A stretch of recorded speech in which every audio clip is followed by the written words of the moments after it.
Capsicum టమాటా curry ఎప్పుడైనా try చేశారా? చపాతీలోకి, రైస్‌లోకి రెండిట్లోకి బావుంటుందండి. ఒకసారి ట్రై చేయండి. సో, ఫస్ట్ అయితే కావాల్సినవి ఒక పెద్ద క్యాప్సికము, 2 టమాటా, 2 ఆనియన్స్, కరివేపాకు, కొత్తిమీర. పాన్ పెట్టేసుకొని ఆయిల్ వేసేసుకొని సన్నగా కట్ చేసిన ఆనియన్స్ వేసేసుకోండి. ఆనియన్స్ వేసిన తర్వాత కొంచెం మగ్గిన తర్వాత క్యాప్సికమ్ కూడా వేయండి.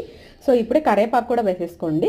ఇది కూడా మగ్గిన తర్వాత టమాటా కూడా వేసుకొని టమాటా ఒక 5 మినిట్స్ లో ఫ్లేమ్‌లో పెట్టేసుకొని మగ్గిచ్చేసుకోండి మూత పెట్టి. ఇవన్నీ మగ్గిన తర్వాత ఉప్పు, కారం, పసుపు వేసేసుకొని ఆయిల్ పైకి తేలేంత వరకు ఉంచేయండి. సో, లాస్ట్‌లో అయితే కొత్తిమీర వేసేసుకోండి. అంతే, కర్రీ రెడీ అయిపోయినట్టే. సో, వన్స్ రెడీ అయిన తర్వాత రైస్‌లోకి గానీ, చపాతీలోకి కానీ సర్వ్ చేసుకోవచ్చు. నేనైతే చపాతీలోకి తింటున్నాను. చాలా టేస్టీగా వచ్చిందండి. ఒకసారి ఖచ్చితంగా ట్రై చేయండి. ట్రై చేసిన తర్వాత ఎలా వచ్చిందో కమెంట్ చేయండి. మీకు కానీ నచ్చితే please like, subscribe. Thank you.